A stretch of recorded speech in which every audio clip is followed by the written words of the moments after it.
Hello lettering friend, I'm Sarah from Ensign Insights. In this video, I'll show you 10 styles to letter September. I hope these give you some inspiration in your own practicing today. If you want to practice this worksheet with me that you will see in this video, I will leave all the details to do that in the description below. The pens I'm using in this video are Marvy LePen Flex. They're really nice, probably one of my favorite brush pens, although I do have a lot of favorites.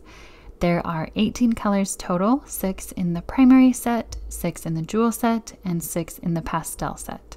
I recently got the pastel set and I love them so much. They're not too light to capture on camera, and that is a huge win for pastel colors. If you have been using these monthly styles, I would love to hear what you've been using them for, if you use them in your bullet journal or in your planner. I would just love to hear what you've been doing with them, if you've been following along each month with me. I am going to leave you with this real-time lettering, and once again, check out the description if you want to get this practice sheet for yourself. I just want to remind you that the way you create right now is exactly where you need to be.